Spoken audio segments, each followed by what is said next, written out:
And at 10, Poison. Poisons are a species of crystalline extraterrestrials spawned by the Poison Queen. Originating on Earth 17952, the Poisons spent an unknown amount of time as prey for larger, stronger creatures before discovering that they could assimilate symbiotes and their hosts to become more powerful. Poison Captain Marvel was the Poison who assimilated Venomized Captain Marvel of Earth 81622.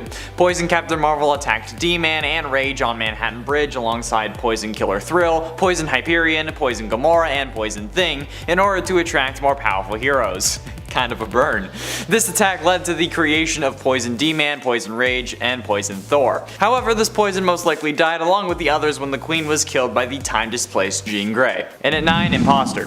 Part of a training program with the intent of eventually replacing Earth's heroes, this Skrull was permanently turned into a copy of the Kree warrior Mar-Vell, to avoid any possible detection. However, a problem emerged when the real Mar-Vell died. So this Skrull was no longer useful in the training program, and he couldn't really return to his true form, preventing him from returning to his normal life. However, he wasn't just going to lie down and die, so the Skrull allied himself with 2 other Skrulls in the same situation, posing as the deceased heroes of John Proudstar and Adam Warlock.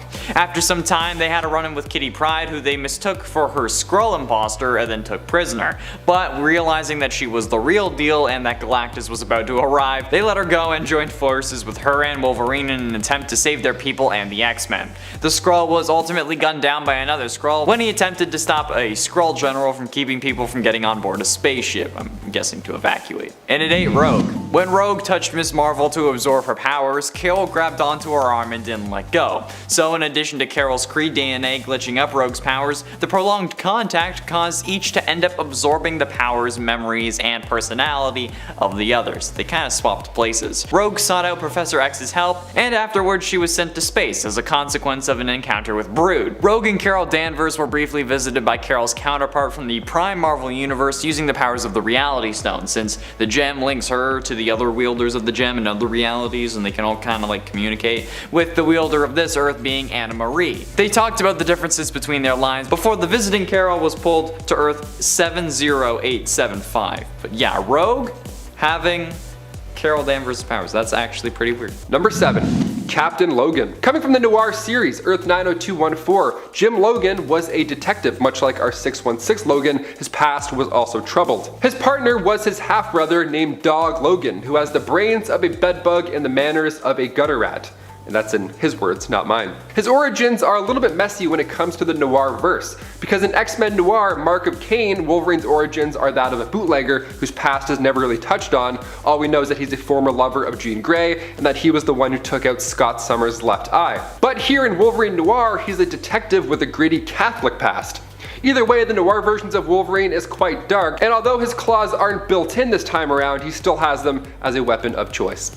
Real Freddy Krueger style, I like it. Number 6. Weapon X. One of the more extreme versions of Wolverine, Weapon X came from the Age of Apocalypse storyline, and the first time we meet him is in X-Men Alpha issue 1. Weapon X was a member of the X-Men, only this time around Magneto is running the team. How lovely is that? He's great. One of the most notable differences between this Logan and others is that Weapon X is missing a hand. He had battled Cyclops, and although he lost it in the fight, Logan can still use claws on that arm. Now in this reality, Weapon X was married to Jean Grey, so a little light in this warped reality. Love still exists out there, it's true. He later on became Weapon Omega, aka the heir to Apocalypse, so it's really not that great. There's love, but there's also evil stuff. Number 5. Zombie Wolverine. We're just a day out from another episode of What If on Disney Plus, and we're all so excited, and I'll be honest, a little bit nervous because those zombie Avengers are still superpowered and they're still on the way. Zombie Wolverine first appeared in Ultimate Fantastic 4 issue 22. Now at the Xavier Institute, Wolverine and the X-Men were taken on a zombified Alpha Flight when Magneto came in to save the day. He was part of the crew that went to fight off the remaining horde, but I did introduce him as Zombie Wolverine, so yes, he was sadly infected. Wolverine was bitten by Zombie Hawkeye and Zombie Cap, and after he turned into one himself, he defeated and then ate the Silver Surfer. An afternoon snack quickly gave Wolverine cosmic powers, quite the upgrade. It's a gory good time. If we had X-Men in the MCU right now, the zombie episodes would have been so much better, but we can't complain, it's still good stuff. Wolverine is a main character in the Marvel Zombies Dead Days and a minor antagonist in Marvel Zombies vs. Army of Darkness. If you haven't read either, I recommend you read both of them. Read all the zombie comics. I shouldn't have to sell you on how cool zombie superhero comics are. you know. Number 4, Mr. Murderhands. There's a nickname, a rather fitting one, really. Logan from Earth 65 first appeared in Spider-Gwen Volume 2, Issue 20. He was a former Japanese samurai who was cursed by a witch. The curse was that you have to live on Earth for all the days that his targets, the people that he killed, would have. So he's going to see quite a few days, basically. His memory here is also erased, and it happens right after he joins the Weapon X program, where he's also given his trademark adamantium claws. When he later joins S.H.I.E.L.D.'s Black Ops team, his fellow operatives give him the nickname of Mr. Murderhands. Nice. Oh, this is your teammate, Edward Murderhands. Yeah, make sure you sign in. Great, break a leg, team. Number 3, Primal Wolverine. A side we don't get to see too often is Logan's animalistic side. Although maybe it's for the best, we don't want to see that. We don't want any of that smoke, really. Coming from the Mutant X series back in 1998, we pick up with Wolverine, Sabretooth, and Wildchild, but this time around they're referred to as the Pack. Now in this story, Logan still goes crazy after Weapon X does their thing, but this time he's not alone. Sabretooth and Wildchild also endure these crazy experiments, each of them also going primal in the end. Now the 3 of them end up roaming the Canadian wilderness like an actual pack. But this pack is one you want to avoid. They end up going nuts by the end of the comic, like I said, but while they're in the wild, they did see other mutants, and in turn they all worked together for a hot moment to figure out what was happening in Weapon X. They have the right idea, but those animalistic impulses are just too powerful.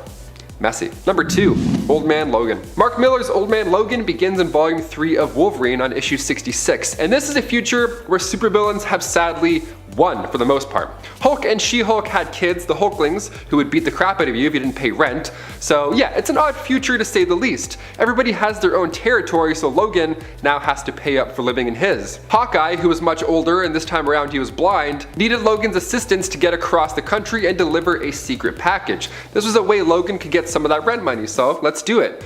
Just talking about Logan paying rent money is a weird thing. When they get back from their trip, things have changed drastically. Now Hulk Gang actually took out Logan's family because, you know, they were bored. And that's what people do when they're bored in this dark future. No more games, no more talking. Now it's time for Logan just to get payback. Simple as that. Alternate reality, same temper. Logan gets Banner, he gets him right through the chest, so naturally he hulks out. And then when Hulk eats Logan, you think that would for sure be the end of it, but that's when Logan pops out from inside Banner. Surprise, we're gonna throw up. And finally, number 1. Old Man Venom. Coming from Edge of Venomverse issue 4, we see Logan get captured by Angel, who is Archangel in disguise, and Hulk Jr. This story played out differently than the Old Man Logan storyline because this Wolverine told Bruce Banner Jr. what happened to his father.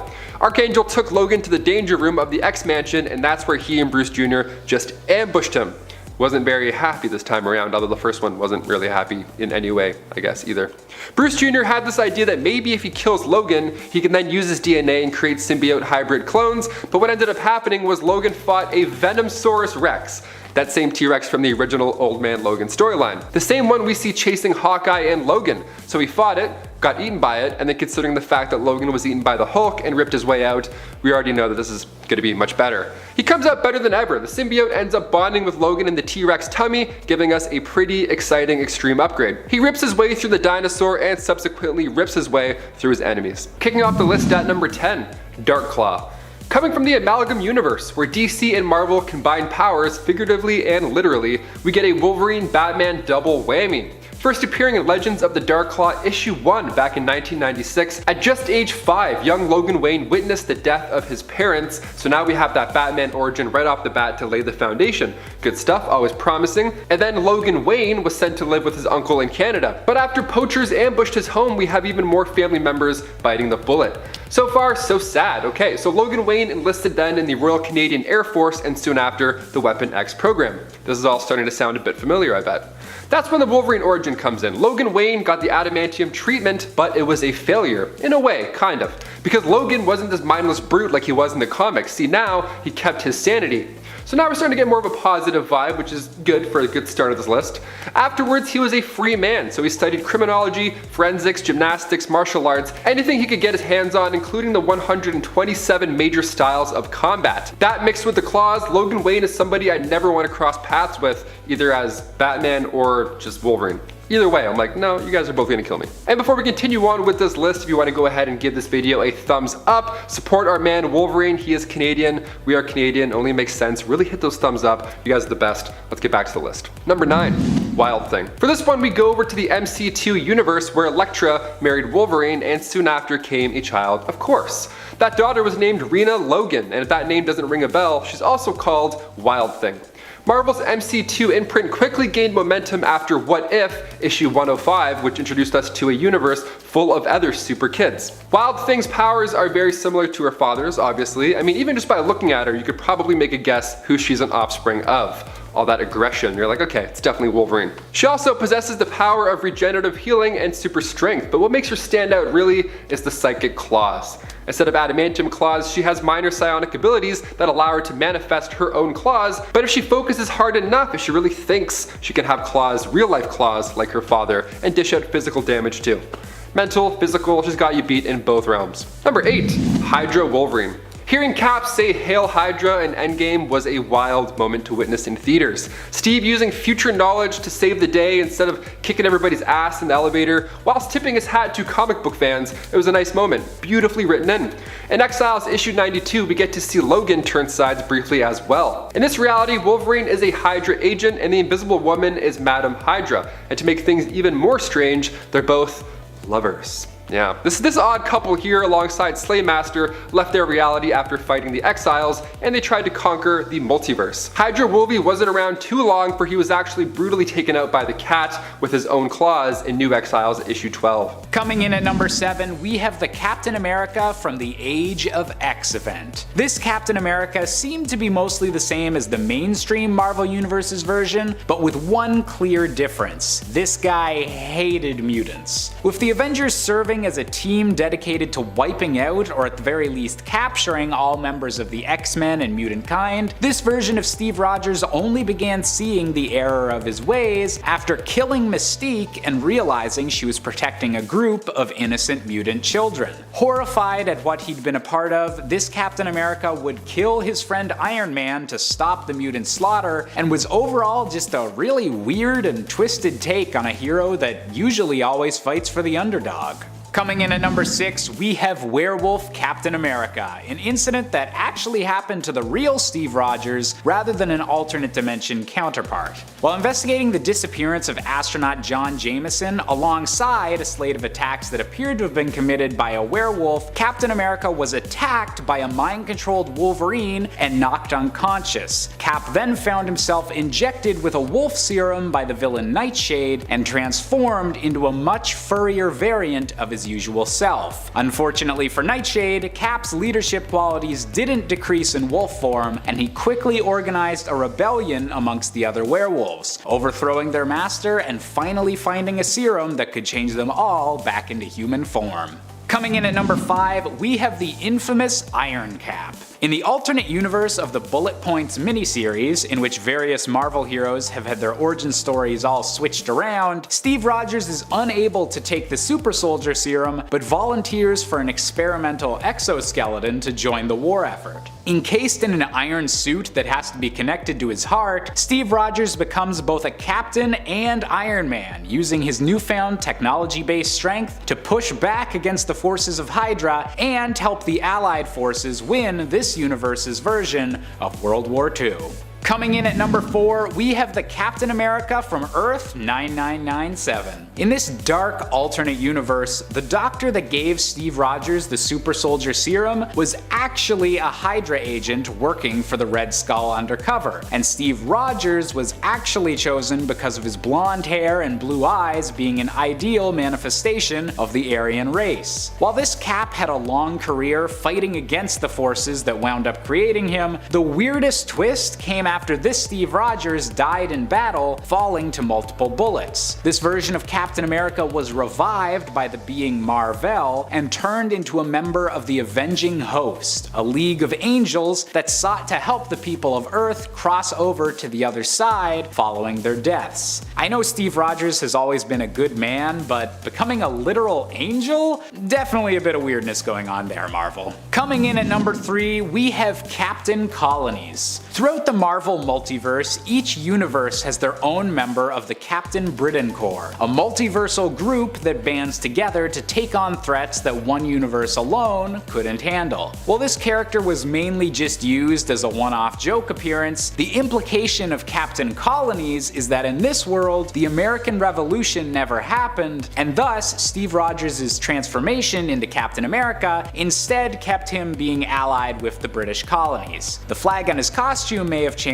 but hopefully Steve Rogers keeps all of his usual heroics. Coming in at number 2, we have the Ape Captain America from Earth 8101. That's right, you can't have a weird alternate versions list without at least a couple animal entries, and on this alternate Earth, everyone is a primate-based version of their original forms. While Steve Rogers in this reality was merely a very intelligent gorilla, he was actually frozen in ice as an act of betrayal by the vampire Baron Blood, who took his place and misled the Avengers into starting an ape civil war. Luckily, the true gorilla Steve Rogers was eventually freed and led the Ape Vengers once more after defeating Baron Blood once and for all.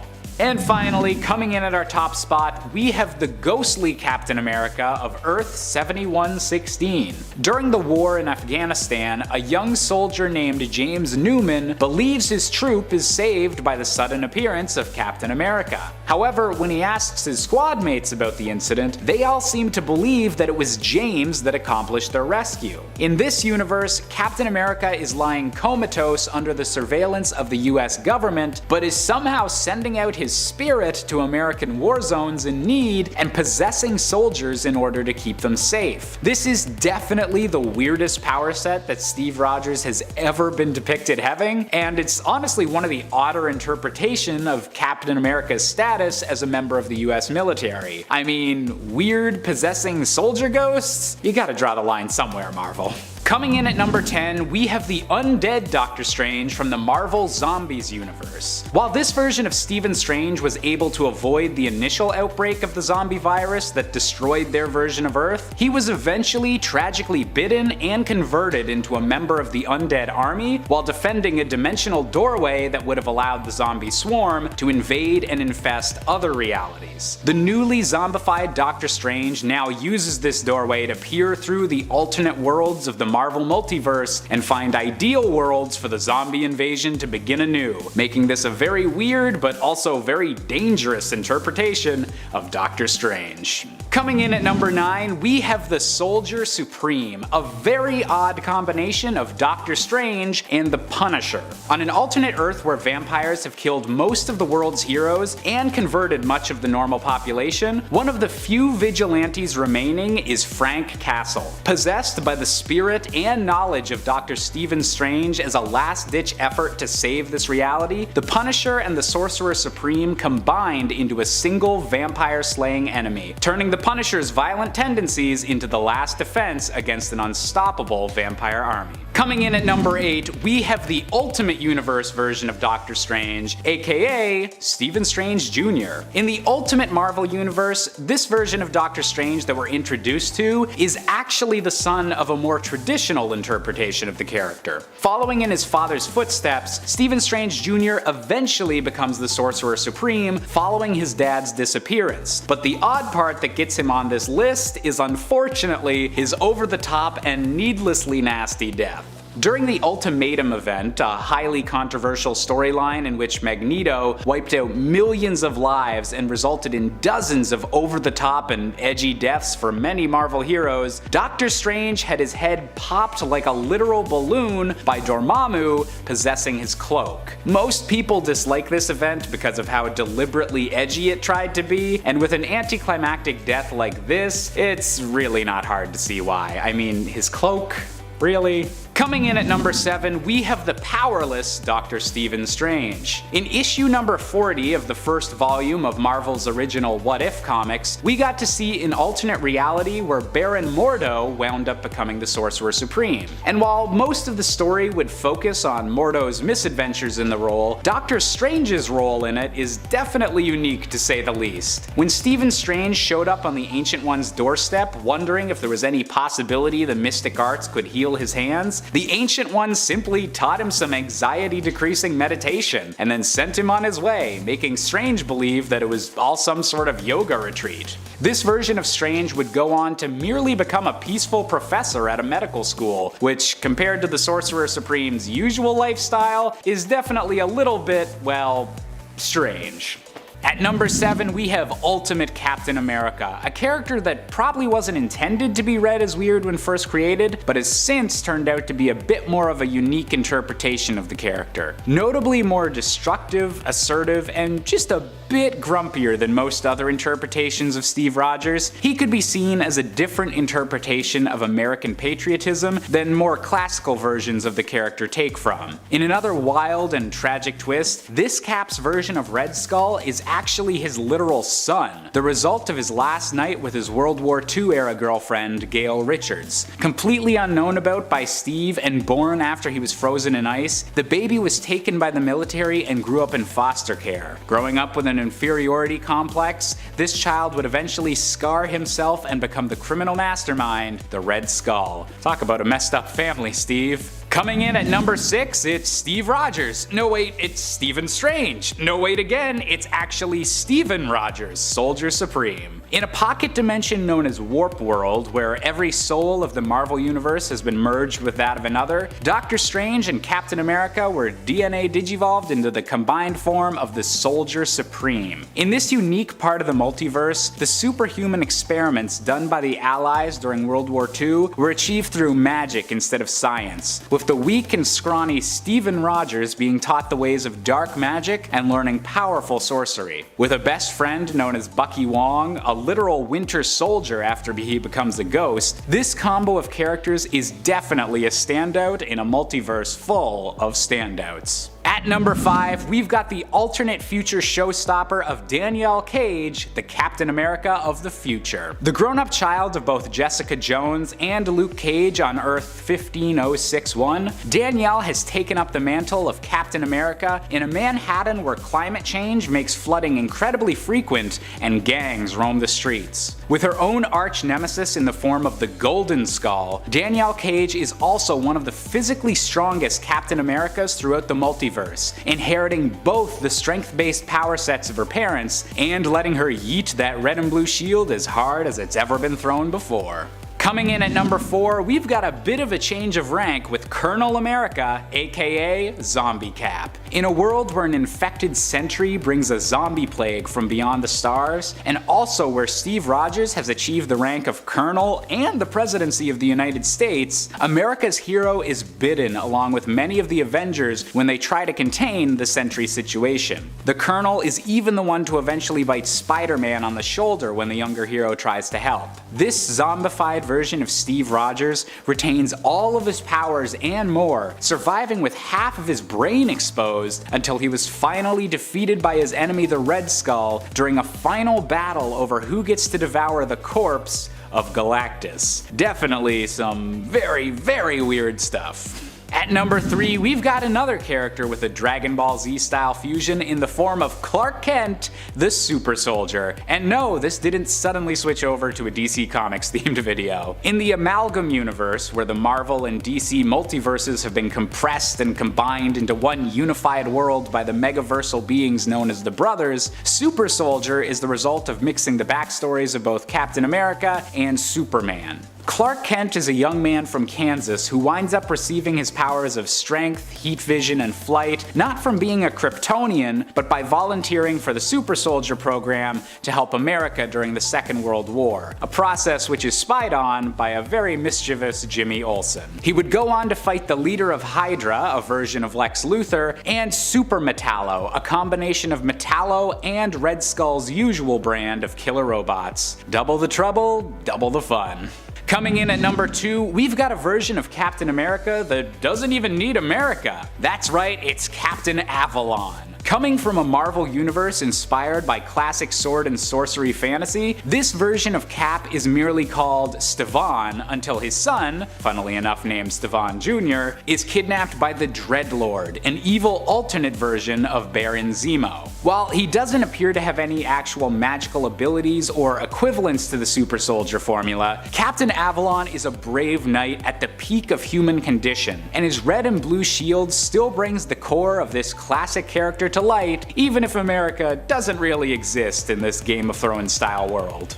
And finally, coming in at the top spot for our weirdest alternate versions of Captain America, we have a choice that's not even human. That's right, it's Captain Americat. Hailing from Earth 8311, the very same world that's home to the spectacular Spider-Ham, this version of Cap is named Steven Mouser, leads a group of superpowered animals known as the Scavengers, and in another groan-inducing animal pun, most notably led them into battle against the supervillain Moltron. While his appearances have mostly been related to side stories compared to Spider-Ham's main adventures, Captain Americat is definitely the oddest version of Steve Rogers that we've yet to see in the Marvel Multiverse. Coming in at number 10, we have the Captain America of the Revolutionary War, Steven Rogers. Now, this version of the character is a bit arguable of whether they're canon or not, as they were initially introduced as an ancestor of the regular Marvel Universe's Steve Rogers, but since then have been treated as an alternate universe story. Fighting on the side of the Americans during the American Revolution, this Captain America had no superpowers of his own, but was just an experienced soldier with a shield fighting against an early incarnation of the Hellfire Club. In an oddly tragic twist, however, Steven Rogers wound up dying in one of the last battles of the Revolutionary War when he was randomly struck by a stray cannonball. Not exactly the most heroic end for a Captain America, but hey, they can't all be as epic as Endgame. Coming in at number 9, we have John Walker, specifically the version seen in the Disney Plus show, The Falcon and the Winter Soldier. Following Sam Wilson's rejection of taking on the role of Captain America and wielding the shield following the retirement of Steve Rogers, the American government attempts to turn combat veteran John Walker into the next generation Captain America. Unfortunately, John has a whole host of undiagnosed mental issues and feelings of inadequacy, and following the death of his partner Battlestar, he violently kills a civilian while being videotaped by the whole world. And although John had seemingly calmed down enough to be on the good guys team for the season finale, it looks like his future in the MCU might just be as a Dark Avenger, something very different than what Steve Rogers originally stood for. Coming in at number 8, we have Roberta Mendez, the Captain America of the year 2099. In a possible alternate future for the Marvel Universe, Roberta was the wife of an operative for Alchemax, a giant corporation with way too much control of future civilization. Roberta was forcefully injected with the super soldier serum by her husband without her knowledge, giving her all of the abilities of Captain America, but also fracturing her mind so that she would have no memory of her own exploits as a superhero. Wielding an energy shield and wings instead of the vibranium weapons of her predecessor, this new Captain America initially fought solely for Alchemax's Avengers team, but soon began to utilize her heroics for the good of everyone, and not just for a giant corporation. And at 7, Phyla-Vell. After Genis-Vell, then known as Captain Marvel, previously destroyed and recreated the universe, the new version was subtly altered with Phyla-Vell's existence being one of the changes. Phyla-Vell was the second artificially created offspring of Captain Mar-Vell, who was created by her mother Elysius in the new universe because her first attempt, Genis-Vell, had been so successful. She fought her brother, who was insane at the time, and in the process of helping to restore his sanity, she then tried to claim the Captain Marvel title, though her brother refused to give it up. To save Rick Jones's girlfriend Marlo Chandler, Genis had to travel to the future to see what would be the cause of her future demise. He asked Phyla to stay behind on Earth to keep watch over Marlo, and in doing so she encountered the being known as Magus, who tried to kidnap Marlo. She and the telepath Moondragon foiled the plot, and Genis returned to Earth shortly after, telling her that he stopped a villainous plan to release Magus hundreds of years in the future, but wouldn't explain how. But like, bro, I just fought him. Couldn't you have done that a little sooner? And at 6, AI Avengers. This android-based Captain Marvel was one of the many robotic versions of the Avengers created by Ras Maltra, which were in turn inspired by Egghead and his AI Avengers. They were dispatched to fight off the Hulk and the forces of Hydra at the Mount, but were ultimately destroyed. But I mean, like, come on. An AI version of Captain Marvel is pretty weird, but honestly, based on what I talk about on Top 10 Gaming, it's par for the course for me. Halfway through into number 5, Genis Vale. After a falling out with Captain America, Rick Jones found himself mentally drawn to a pair of extraterrestrial golden bracelets, the Negabands. Donning the bands, Rick slammed his wrists together with all of his might, and his atoms traded places with those of the exiled Kree Captain Marvel. Joined together, Rick and Captain Marvel lived a shared existence. During the epic Kree-Skrull War, Rick and Captain Marvel became pawns of the Kree Supreme Intelligence who unleashed the untapped psionic potential of Rick's mind, the Destiny Force, to put an end to the war. Sometime later though, as a result of the exposure to deadly nerve gas, Captain Marvel perished from incurable systemic cancer. As Rick slowly began to move on with his life, eventually getting married, Marvel's love, Elysius, felt more alone than ever. Using Titanian science, Elysius sampled some of Marvel's genetic structure to conceive a child, Genis. To protect him from Captain Marvel's enemies, Genis was artificially aged to maturity and taken to an isolated world where he would be safe from harm. Upon discovering of his true lineage though, Genis donned wristlets modeled after the Negabands worn by his father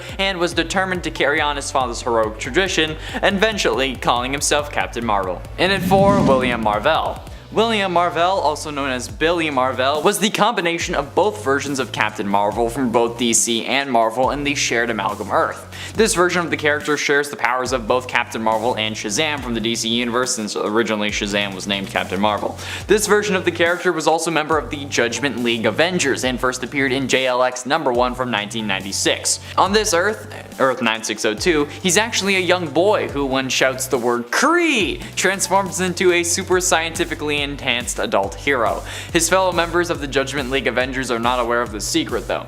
After Angel Hawk, Canary, and Goliath found Super Soldier, Captain Marvel soon joined and formed the Judgment League Avengers. He was then transported by Doctor Strange Fate with other members of the Judgment League to battle Thanoside. When Mariner was accused of blowing up oil freighters, the US government branded him an eco-terrorist, and Captain Marvel and other non-Metamutant members of the JLA captured him and imprisoned him without a trial. So kind of a little wishy-washy on the whole morals thing. Getting close to the end, and in number 3, MCU Captain Marvel. Carol Danvers is depicted as a former US Air Force fighter pilot who was given superhuman abilities when a lightspeed engine test went wrong, and she was exposed to the cosmic energy of the Tesseract and subsequently transformed into a human Kree hybrid known as Veers via blood transfusion. In 1995, on the Kree Empire's capital planet of Hala, Danvers, then known as Vers, suffered from amnesia and recurring nightmares involving an older woman, particularly as a former Air Force test pilot who acquired cosmic energy force powers from the Tesseract after an explosion that wiped her memory. So you can kind of see where that was going. But I'm including this version of Captain Marvel not because she's weird, but because for some reason everyone seemingly hates this version. So much so that when I mentioned how the MCU Captain Marvel could beat the MCU Hulk, since MCU Thanos beat him and she was going to beat MCU Thanos if he didn't have the Power Stone at least, everyone still got mad at me. And some still hate me to this day. You should have seen my DMs after that video went out. And still, sometimes I get messages about how some of these fans hate me, okay? All because of my little second video on the channel. And that's the reason I included this, so I can finally say my piece. Redemption is finally mine! Penultimately, in at number 2, Marvel. Marvel is the Captain Marvel of the Marvel Ultimate Earth, Earth 1610. For millennia, an ancient extraterrestrial race called the Kree have tracked and studied a mysterious planet-eating creature they called Galactus. Sounds like a Skyrim shout. The Supreme Intelligence restricted this knowledge to specially trained high-level Kree, fearing that if the true nature of Galactus became common knowledge, it would drive their race insane. Several years before Galactus was due to arrive in the Sol system, the Kree Kree staged a covert observation mission on Earth, and Plus Commander Mar-Vell underwent massive nanosurgery to appear human, going undercover as physicist Dr. Philip Lawson to investigate the human race. Growing fond of humans, Vell joined S.H.I.E.L.D.'s ACES program to speed up humanity's progress of the stars, helping to develop a zero-point energy source for manned spaceflight. On the day that the ACES-01 test article was going to be launched, the base was attacked by a Kree killform with orders for Vell to aid humanities no further. Refusing, Vell just obliterated the killform, but the effort left him powerless and he was captured by S.H.I.E.L.D. After questioning by General Nick Fury and Captain Carol Danvers, Vell briefed them, the Fantastic Four, Iron Man, and Thor regarding the existence of Galactus and, kind of updated them on the whole situation. Finally, in at number 1, Actor Marvel. The man who would one day be known as the Captain was an ordinary but slightly stupid human from Brooklyn. He spent his life frequenting bars and getting into fights. As a child, his alcoholic mother hung his teddy bear from a noose, so yeah, that would kind of mess you up. However, after gaining his powers and joining the anti-traitor group known as Next Wave, the Captain would want to change his name. While looking into using the name of Captain Marvel, he actually found out about someone totally different from the Captain Marvel of Earth 616 that we know. Instead, he learned about an adult film star who was using that name. Yes, you heard me right. When trying to use the name of Captain Marvel, the Captain came across an adult film actor who was using this name. And honestly, I think that's probably one of the funniest versions of this character that there is. I don't care if it's not Carol Danvers or Mar-Vell, but it's someone going by the name of Captain Marvel making adult movies. Okay? And you know that's gonna be a number 1 spot for me, hands down. Technically, there is an Earth where all the Marvel characters are adult stars.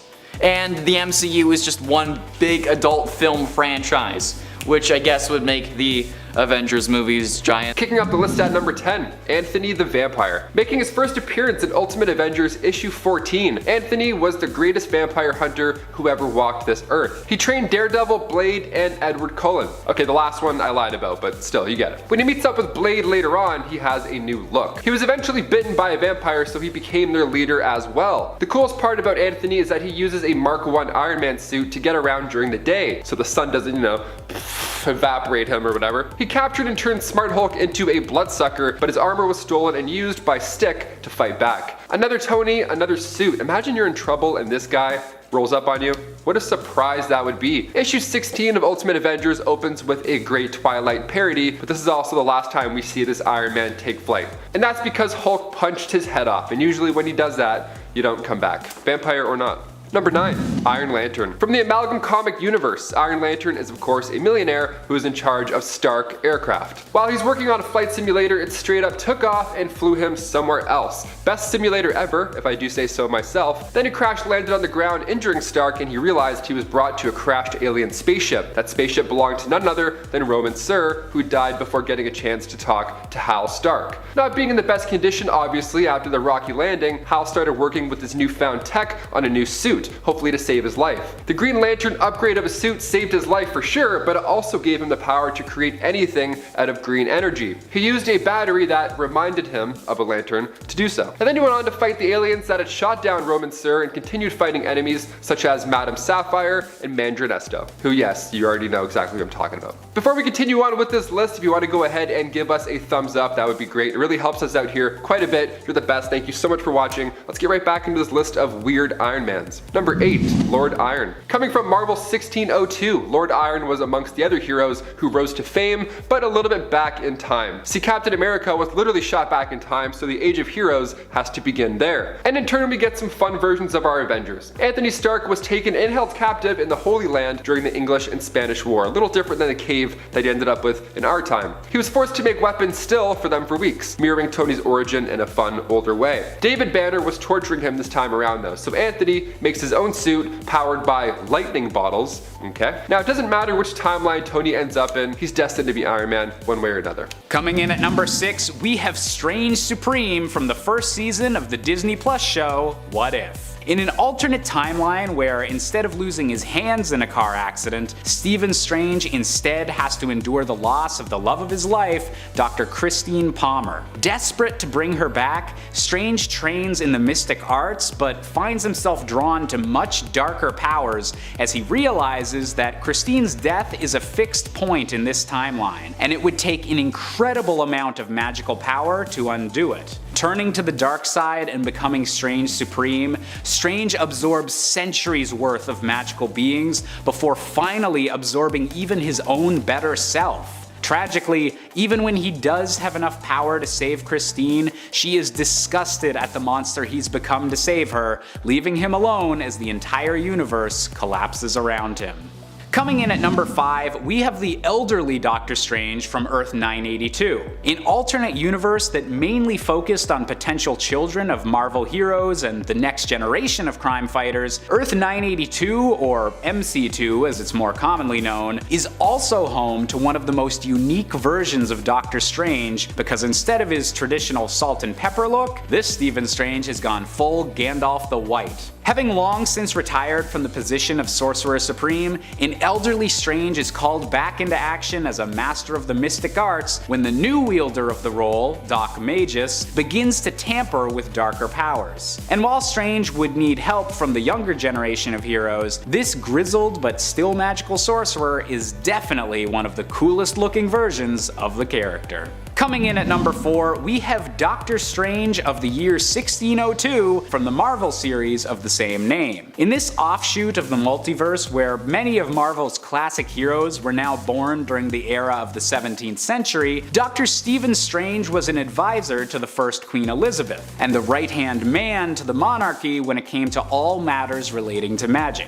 This old-timey take on the character would be weird enough on its own, but gets extra bizarre when you consider that this version of Strange was eventually executed by the monarchy for treason, but continued to give guidance to this Earth's heroes as a ghost from the afterlife. Talk about not retiring when your time is up, am I right?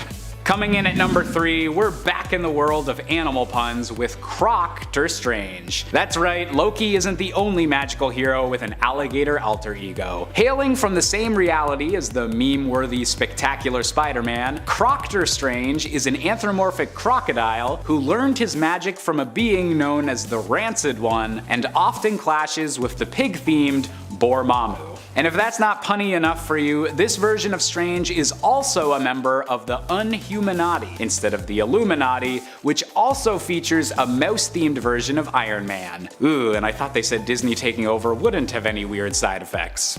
Coming in at number 2, we have a wild combination with the DC Universe with Doctor Strange Fate. During the Marvel vs. DC miniseries of comics, an alternate reality known as Amalgam Comics was born, featuring combinations of iconic DC and Marvel heroes put into one body. One of the most notable of all of these crazy combinations was the being known as Doctor Strange Fate, a three-way mix-up between Dr. Stephen Strange, Dr. Charles Xavier, and the DC hero Dr. Fate. Man, this guy's got more PhDs than a diploma factory. With all of these magical, telepathic, and reality-warping powers combined, Doctor Strange Fate was incredibly powerful, but one of the weirdest aspects of the character was the fact that he knew he was just a temporary creation of a crossover event, and thus spent much of his time attempting to find a way to keep his reality ongoing. How very meta of you, Doctor Strange Fate. And finally, coming in at our top spot is the only Doctor Strange variant with feathers, we have Ductor Strange. Hailing from the same weird world as Howard the Duck, aka Earth 791,021, you might be wondering why a duck-themed version of Doctor Strange is labeled as weirder than a crocodile-themed one. And that is because this Ductor Strange is also a drunk.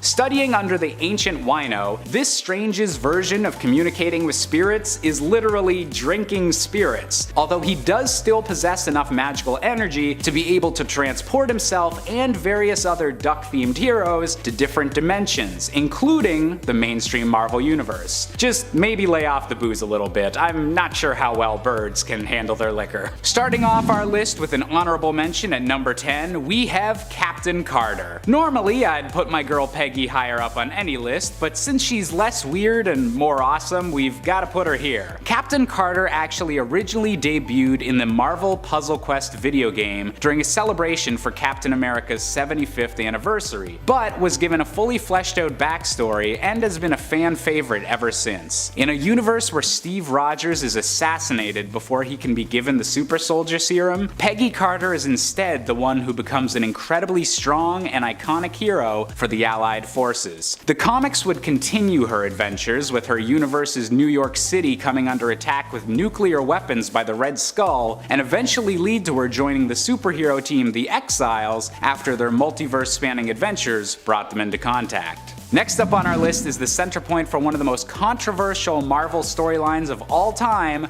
the infamous Hydra Cap. Initially appearing to be the main Marvel Universe's Captain America, this version of Steve Rogers had grown up indoctrinated by Hydra's fascist ideologies and was actually sent to America to kill the creator of the superhuman serum for the Axis powers, but instead wound up deceiving his way into receiving the serum himself. Having wound up in the main Marvel Universe when their Steve Rogers was rejuvenated back to his usual age in a different storyline, this Hydra Cap was able to hide his evil intentions until the pivotal moment that he declared to the world those shocking words, "Hail Hydra." Seeing one of comics' most inspiring icons twisted in such a way was definitely unexpected, and definitely earns a surprising spot on this list. Coming in at number 8, we have the blood-sucking Vampire Cap. In a universe where Captain America fought and then lost against the villain Baron Blood, soon the entire Avengers team was overtaken by his vampiric disease. Consumed with a lust for both blood and power, this Steve Rogers began a year-long killing spree that culminated in killing Baron Blood and taking his place as the new Vampire King. This version had all of the benefits of the Super Soldier Serum,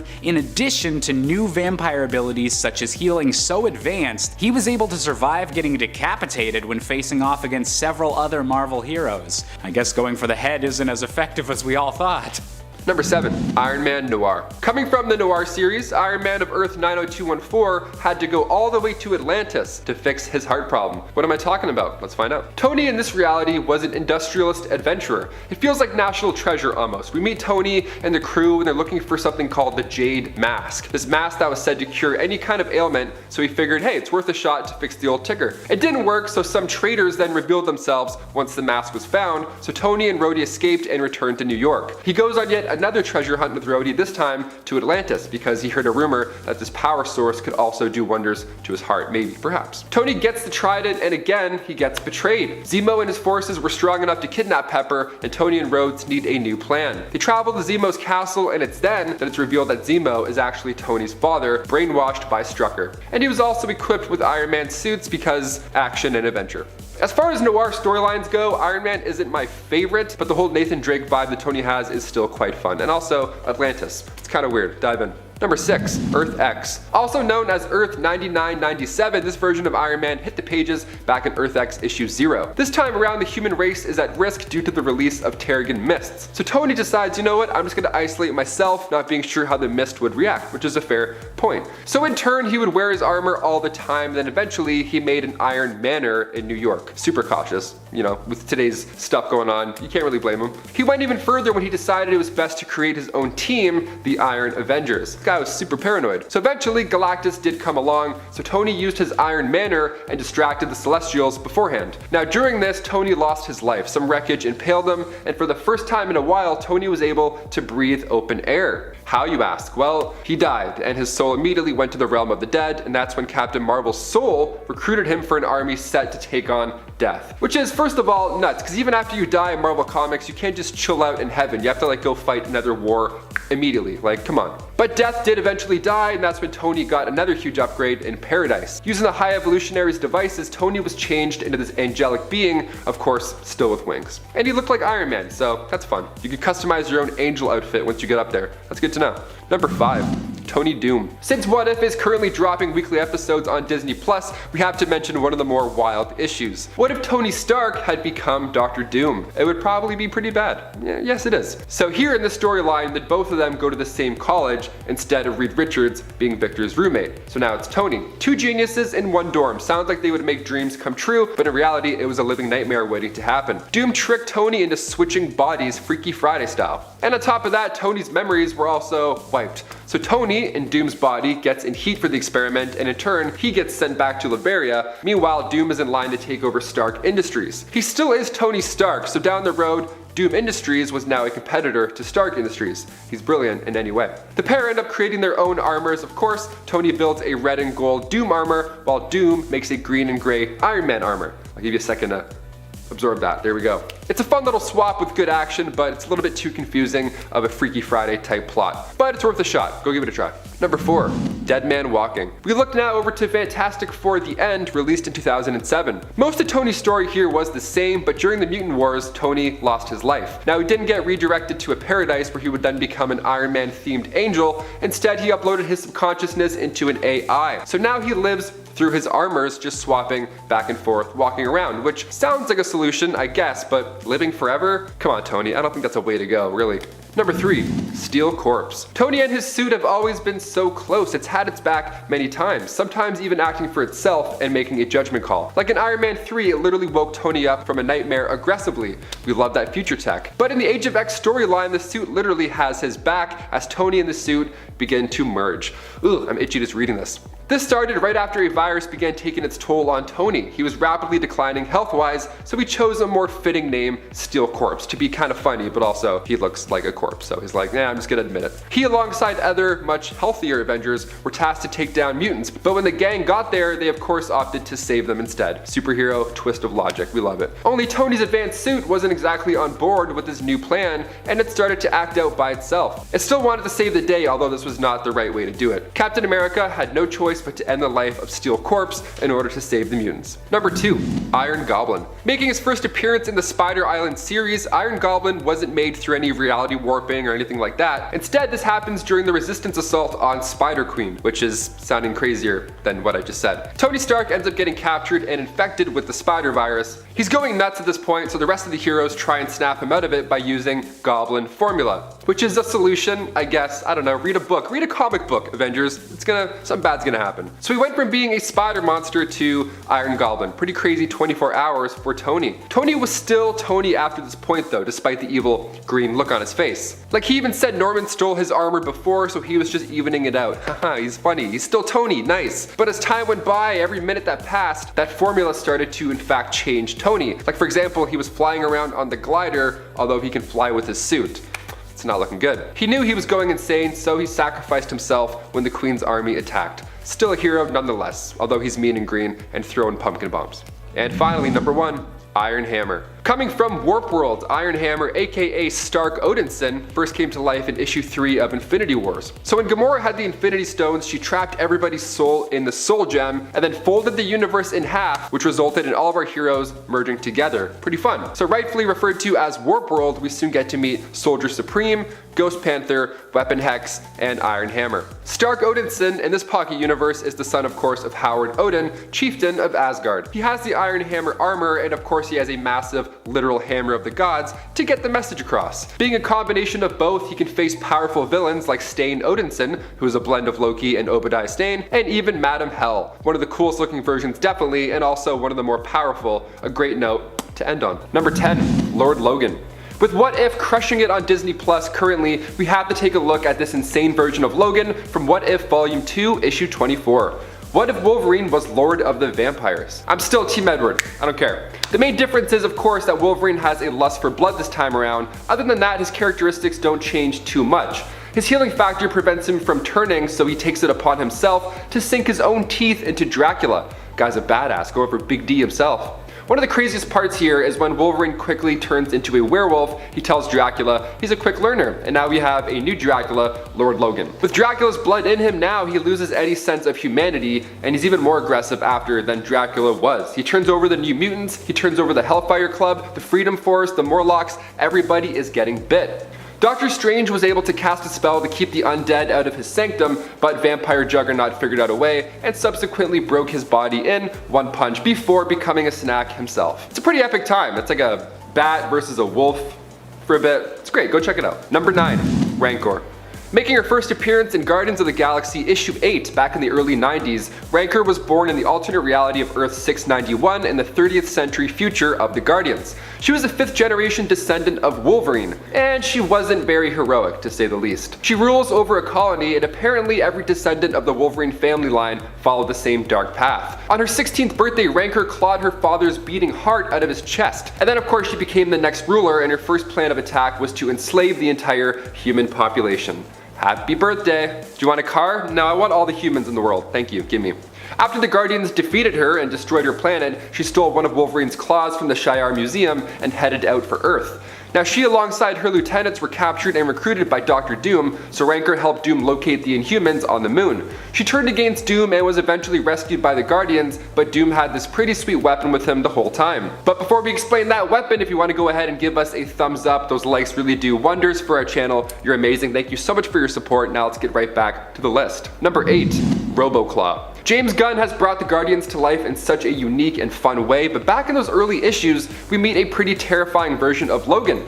Dr. Doom revealed that he had Wolverine's adamantium skeleton and he had killed Logan at some point in the past, and then Doom transferred his own brain into the adamantium skeleton. So now he's like kind of like a robot version. It was pretty sweet. To see Rancor fight this Terminator version of her own family is pretty mind-bending. It's very entertaining. Rancor is using that same Wolverine claw that she found at the museum as a weapon, enforcing the fact that possessing a weapon means nothing without the ability to use it. She then stabs the Doom skeleton right in the eye, and that does the trick, followed by a little shock therapy.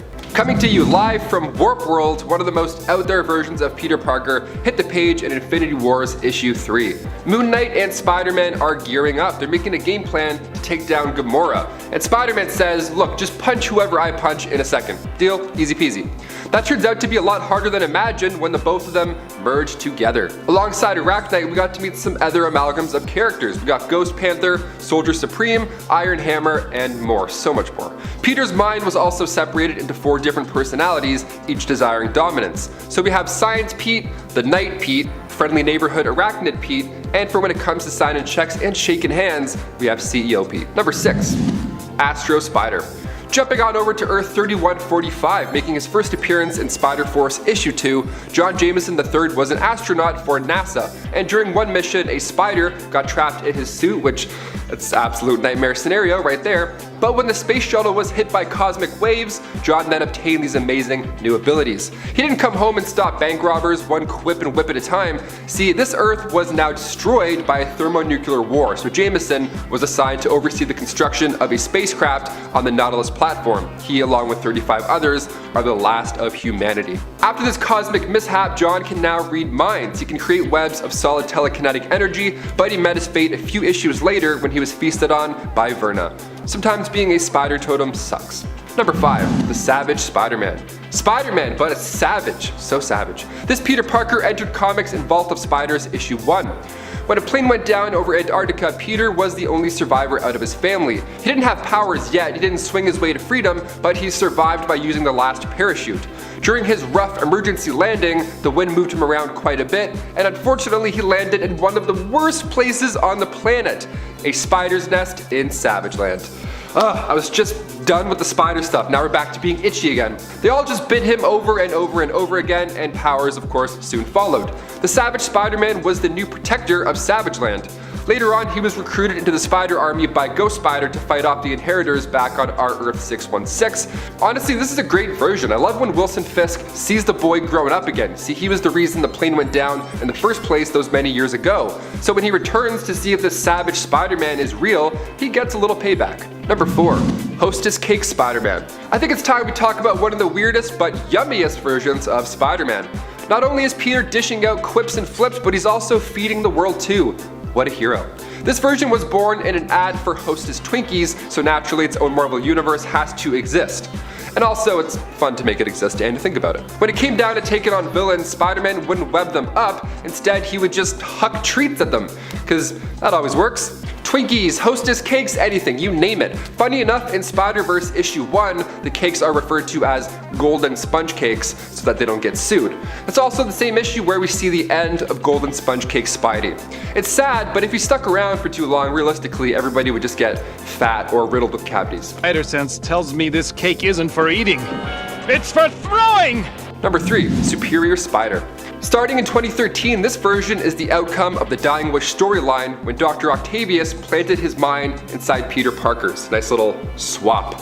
There we go. We see this begin in Amazing Spider-Man issue 698. Peter gets a priority call from the Avengers, and when he meets them all on the raft, Cap informs him that one of his old enemies is dying, and Peter knows that it's Doc Ock before he even tells him. Cap says that he's asking for him. Well, rather, he's asking for Peter Parker. Peter goes in and he asks everybody for a private moment, just the two of them to talk it out, right? But when they're in there for that hot second, it's revealed that they somehow have switched bodies, page 20 and 22. So Peter in Doc's body is freaking out. He's worried what the hell to do, because now he's got his powers and his families and his friends are all at risk. You gotta stay away from those brain-swapping Octobots, that's the key. I'm not gonna tell you what happens because it's really enjoyable. Go check it out yourself. Number 2, Spider-Boy. Marvel and DC are powerhouses, both on page and on screen. So when the two companies combine forces, we get some pretty amazing characters like Spider-Boy. Making his first debut in Marvel vs. DC issue 3, residing on Earth 9602, Spider-Boy is an amalgam of Spider-Man and Superboy. How epic is that? Spider-Boy is a clone. Now he's a clone of Peter who was created during an accidental lab explosion. General Ross felt responsible for this explosion, so he ended up adopting the young lab lad. They were a fun duo until Ross was taken out by a mugger. So Pete then became a hero. He put together the suit, became famous almost overnight. That whole event kicked off the with great power comes great responsibility vibe. Now back when he returned to Project Cadmus, Pete was given a web pistol to help him swing around town. In this story, he doesn't have webs here, but it doesn't really matter. Because of his new superpowers, he can focus gravity inwards to make himself stronger and move faster, or he can lower gravity around himself in order to jump higher, further, and faster. He just clicks the off switch on gravity and then climbs walls. Must be nice. Guy probably kills it with wall sits. And finally, number 1, Flash, Betty, and John. For the last one on this list, we figured we'd end on a 3-in-1. What If is releasing weekly episodes on Disney Plus currently, so I have to throw it back to one of my favorite issues from Volume 1 back in the 70s. What if someone else besides Spider-Man had been bitten by the radioactive spider? Written by Don Glutt, What If Volume 1 Issue 7, we get to see Flash Thompson, Betty Brant, and John Jameson get their shot at being Spider-Man. How lucky. First, Flash gets bit, he gets the powers, and he teaches a bad driver a lesson. With his new strength, I mean, he's a little bit too harsh. The middle finger always works, but okay, rocky start, that's fine. Then he decides to take a crack at professional wrestling. He thinks it's going to be a breeze, but due to said super strength, he killed the guy instead of tapping him out. Not much of a superhero there. The Vulture ends up ending his not so hot streak, so next up we have Betty Brant. Her costume is arguably the flashiest. It makes for great photo shoots, apparently. Gotta get those likes somehow, make those superpowered TikToks. I'm here for it. But when she runs out of web fluid while striking a pose, the thief that takes Uncle Ben's life runs on by, and no one does anything about it. And finally, this issue shows us John Jameson getting his shot. While his outfit was also pretty on point, his judgment was not. John tried to stop a space shuttle from crashing and didn't live to tell the tale. Next time you feel like web swinging to work, just remember that the responsibility thing is just as important as the powers. Kicking off the list at number 10, Spider's Man. We'll kick off this list on an itchy note. This version of Spider-Man from Earth 11580 is actually Spider's Man. You might be asking, wait a minute Taylor, spiders? Like more than one? Oh yeah, he's actually made up of thousands of spiders that work together as if they're one person, like a hive mind. See, before that incident, that horrible incident, Peter and Gwen were visiting Horizon Labs, and instead of one spider taking a bite out of Peter's finger and then blessing him with biceps and perfect vision, he instead fell into a pit of radioactive spiders where they all consumed him, and subsequently his consciousness was spread out through all of those spiders. Hive mind, so gross. How horrible is this already? If I just got robbed and Spider-Man came to save the day, I'd be sick. Just seeing a cover of this guy on Spider-Geddon issue 3 makes me so uncomfortable. I mean, hats off to Christos Gage and George Molina for making this character one of the most unique versions. You can definitely say that. Definitely unique. The Spider. Coming from Earth 15, the Spider, also known as Inmate 24739, made his first appearance in Exiles issue 12. Inmate, what's going on with that? Is Peter bad in this reality? Yeah, he's actually pretty horrible. He's a redhead who has a lot in common with Cletus Cassidy, and in turn he gets slapped with 67 consecutive life sentences by a jury. He's not as into the saving lives thing, he's rather into the opposite. He joined Weapon X after being drafted by the Timebreakers. Now, as horrible as the Spider sounds, he still feels like Peter when you read this comic. He has a similar sense of humor as Deadpool here, so it's still fun, although he's evil. Hyperion of Earth 4023 also joined, became the leader, and the Spider stood by his side as they planned on conquering multiple realities. Pete met his fate in issue 44 of Exiles when Firestar hit him with a Mega Blast. He turned into ash. Already cremated, look at that, we get to save money. And before we continue on with this list, if you want to go ahead and give us a thumbs up, that would be awesome. It really does help our nerd squad over here and our nerd base. You guys are the best. Thanks for sticking around. Let's keep going with this list. Number 8, Spider Kid. Making his first appearance in Spider Force issue 1, Earth 218 Peter's childhood is actually darker this time around, believe it or not. See, both of his parents passed away in a car crash, and Uncle Ben was a mean old man afterwards who was just horrible to Peter all the time. Peter actually changed his name to Charlie, and then he didn't try and be good. He actually became quite a troubled young man. He had to spend 2 years at the Administration for Child Services and then 2 more years at the Horizon Juvenile Detention Center. In order to get by, he chose to steal money from street dealers. He's not a bad kid, although I've just said that he is a few times. He just had a horrible childhood and he slipped down the wrong path. It happens.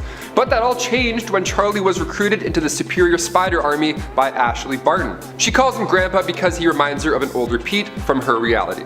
He's like, yeah, I'm 13 though, please don't call me Gramps. Awesome. Coming in number 7, we've got Revenger Thor. Revenger, not Avenger. And we're not talking about the Revengers from Thor Ragnarok. We'll talk about MCU stuff some other time. For now, we're diving straight into the Cancerverse, where Lovecraftian abominations rule and death has been done away with entirely. That is a weird, tough pill to swallow. Somehow, Lord Marvel has corrupted the Avengers here and made it so that they serve the many-angled ones. These creatures resemble the great old ones of Lovecraftian lore and really lean into that cosmic horror angle. Very spooky, very creepy, very mind-boggling. Thor specifically gets a wild makeover, now sporting some weird tentacle protrusions out of his face and glowing red eyes to boot.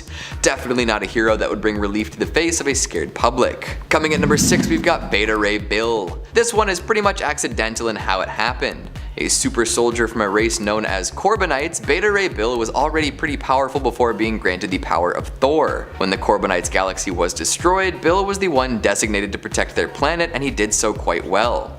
A very heroic hero, of course. So when he fought Thor over the use of Mjolnir, it turned out that he was indeed worthy of that power. In doing so, he was granted the power of Thor through a weapon called Stormbreaker. Good for you, Bill. Thor. Whatever. Coming in at number 5, we've got Cyclops Thor. Mjolnir only has one eye, and now Thor does too. Sorry for that terrible joke, I just couldn't help it. Somewhere out there is a universe absolutely stuffed with Cyclops, beings only sporting one eye. Dead center on their heads, the look is an uncanny one indeed. In that very same world, all of the regular heroes we've come to know and love are around, although they're all sporting that singular optical nerve. Thor is included in this mess, and they eventually make it through some dimensional cracks to cause trouble in other realities. Powerful and weird to look at, this version of Thor is a doozy. Very strange indeed. Coming in number 4, we've got Venom Thor. The symbiote never gives up. No way, no how. In a universe where it does not attach itself to Eddie Brock, it does its best to find another suitable host. In the case of Venom Thor, it first found Spider-Man. Featured in a What If comic, this time the symbiote hijacks Peter Parker. This causes all sorts of chaos, eventually resulting in it hopping to the Hulk. And then the Jolly Green Giant eventually delivers it to Thor. This is particularly rough because this version of the alien creature doesn't recoil at the introduction of sonic energy. It just feeds off the energy of the heroes it attaches to. So for a while, Venom is born with the body and powers of an Asgardian. Yikes. Eventually, Thor is able to shake it off and defeat it, but that doesn't make up for the very strange image of a venom-colored god of thunder though. Coming in at number 3, we've got Throg. It's Thor, but he's a frog. Just look at him. Man, what a world we live in where stuff like this is just readily accessible at all times. The god of thunder in adorable amphibian form. This version of Thor pops up a couple times, once being held captive in a jar and once in a run where all the Avengers were animals. The jar frog found in the void was hinted at being a result of one of Loki's pranks on Thor. Very funny, brother, now turn me back into an Asgardian. The other Throg is a wild tale of Simon Walterson accidentally getting turned into a frog, joining an animal war, coming across a piece of Mjolnir, and transforming into Thor. Throg! It's Thor, but a frog. Coming in at number 2, we've got Thur. Even less sensical to say and even more goofy, this is an outlandishly cartoonish iteration of the God of Thunder. His story stays the same, his powers remain unchanged, but now Thor is a cartoon bulldog. He's part of the Scavengers, and was born in Arfgard. Oh me, oh my. It's definitely mostly a gag character, originally appearing in an issue of the Spectacular Spider-Ham alongside Peter Porker, but Thur has been around and continues to show up. And at number 1, we've got Thorangutan. Honestly, I just wanted to say this one out loud. Like, Throg and Thur are all fun and all, but the pun action on Thorangutan is unmatched. Say it out loud while looking at this goofy little monkey and tell me you don't crack a smile. Thorangutan is a hero on an Earth ruled by intelligent apes. Ape Avengers, Ape Assemble. And with that, I'll stop. Coming in at number 10, we've got Thor-El. On the surface, this is a pretty cool looking superhero. Nothing too outrageous to see here. No funky animal parts, no silly gag weapons, no ridiculous shoehorning into a larger plot that may or may not make sense. Well, that last one is contestable, but we'll ignore it for now. The thing about Thor-El is that he's a fusion of 2 famous heroes, one of which is Thor. Can you guess who number 2 is in this combination? Well, if you thought we were strictly sticking to Marvel today, you'd be wrong. Thor-El is the result of Marvel and DC's crossover comics known as Amalgam Comics. Crossovers are done all the time, they're part of the wicked fun that is comic books, but to have these 2 Goliath comic creators cross over, well, that was something wild. Superman, or Kal-El, plus Thor. What a duo! In this enormous universe-connecting event, many new heroes were born.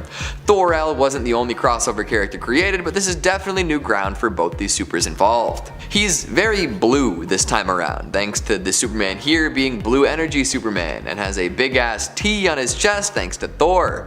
A very powerful creature indeed. Not a very long-lived one though, as he only shows up a few times across a couple issues. Coming in at number 9, we've got Iron Hammer. Sticking with the theme of crossovers, let's take a look at one that can be associated with the most ambitious crossover event of all time. The Avengers might seem a little basic at this point, what with them being the focal point of a multi-billion-dollar film franchise that now largely controls the feature film industry, but they used to be something people got really excited for. You could hint at it unendingly and build up the hype as much as you wanted because people really wanted to see Iron Man, Thor, Captain America, Hawkeye, Black Widow, and the Hulk team up. Eventually they got Spider-Man in there too, phenomenal. A blast and a half, absolutely. But what happens when you quite literally cross some famous characters over? Well, you get Iron Hammer, which, very cool name by the way.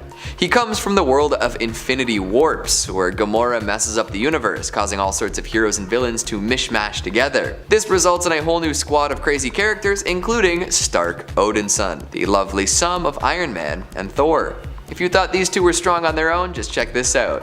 When Iron Hammer was first conceived, he sort of just lived his life as a human with no memory of anything else. Eventually he did realize his skill with technology and even further down the line discovered his Asgardian ancestry. The result? Iron Man with Asgardian enhanced technology.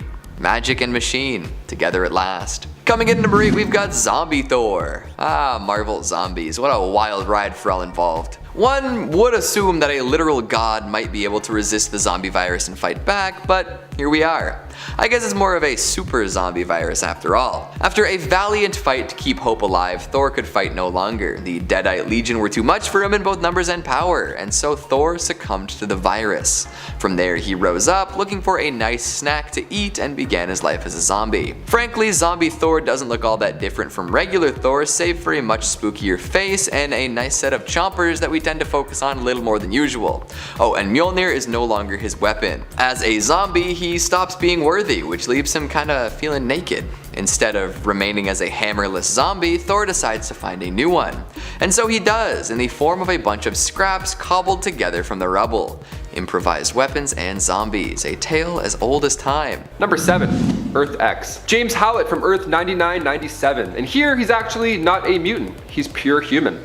we learn that Wolverine's ancestors were actually a group of early humans known as the Moon Clan. What happened was when the first celestial host arrived, it blocked out the moon, and the moon, to the Moon Clan, I mean, they worshipped the thing, so when it disappeared, so did they. They ducked out in a cave, they weren't sure what was going on, but they wanted no part of it. They were one of the few links of humanity that weren't manipulated by the Celestials, so Logan's natural DNA was now able to evolve, growing into his abilities like enhanced senses, bone claws, healing factors, all the good stuff. So when Charles recruited him into the X-Men, he might have been aware that Logan isn't truly a mutant. So next time there's a lunar eclipse, I'm gonna go hide in a cave somewhere up north. You know, just to see what happens. Number 6, Days of Future Past. In the Age of Ultron comic, we see again a dark future where the Avengers are getting whooped. Ultron is using Vision as a conduit from the future, like the world's most painful game of telephone, and the Avengers don't really see a way to get Ultron to stop, so they send Sue Storm and Logan back in time to find a solution. Now, Logan's solution was to just straight up kill Hank Pym to make sure Ultron isn't created. But in doing so, this opened a dark alternate future, so when they go back to this new timeline they've created, the Kree-Skrull Wars now move to Earth, and they run into the Defenders of that timeline, and also Logan of that timeline.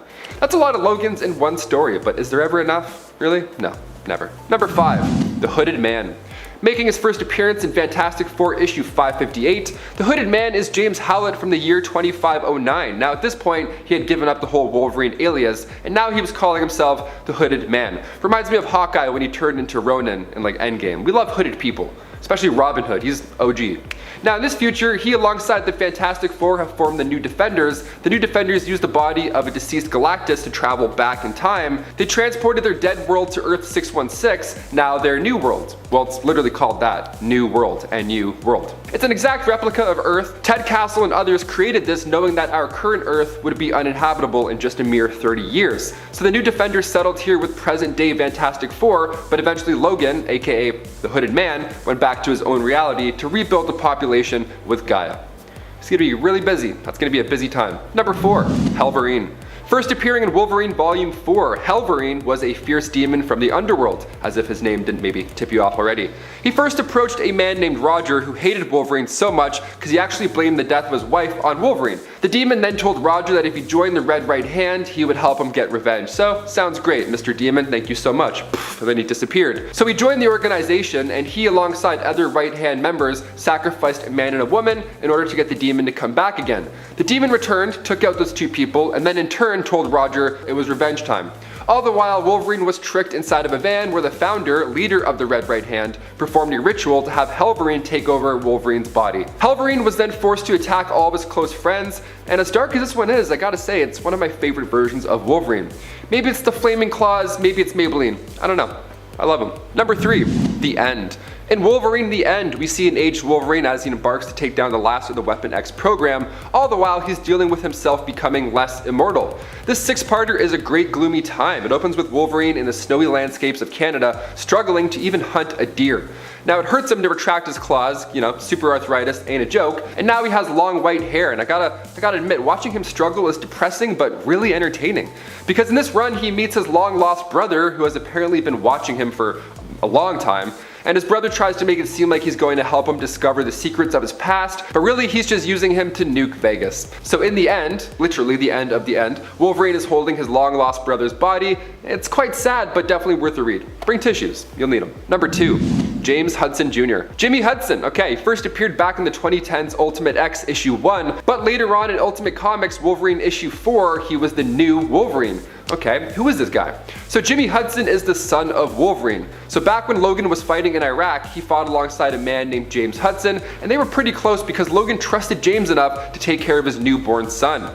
Jimmy's last name was changed when the adoption became official, and Jimmy Jr. had no idea that he too was a mutant until his high school days. He took after his birth father even so. I mean, he was attracted to redheads, he was reckless, and of course, he was absolutely shredded. In Venomized, the Poison Hive invades Earth, and they force symbiotes to bond with various superhumans. When the X-Men helped out, Jimmy was bonded to one himself. And finally, number 1. Weapon H. Making his first appearance in Totally Awesome Hulk issue 21, Clayton Cortez was originally a Marine and former Eagle Star contractor whose team was originally hired to go after the villagers of Ujanka for sabotaging a Roxxon pipeline. Clay turned against his own men, saving lives, but he also put himself in a dark spot. He was captured and sold to Dr. Alba, head of Weapon X Batch H Division, which was this neat division that made Wolverine Hulk hybrids. Gotta love those. H-Alpha was unlike the others because he wasn't recruited by Director Stryker, so he wasn't a true believer in his cause, and that Dr. Alba left more of his brain in there than the other subjects in hopes that he would train better. Okay, leave a little bit of brain left, see what happens. H-Alpha had about 15 minutes to go in the incubation process when a group of mutants showed up and raided the place. So Dr. Alba released H-Beta to buy time, but when H-Alpha was finally done, he beheaded H-Beta. And then the Hulk came in, which at the time was Amadeus Cho, and he came in to hold him back. It was just nuts. People are getting their heads cut off, there's Hulk hybrids everywhere. It's really loud, must be a really loud day. Once the Weapon X staff left, Weapon H stopped fighting and then he jumped far away.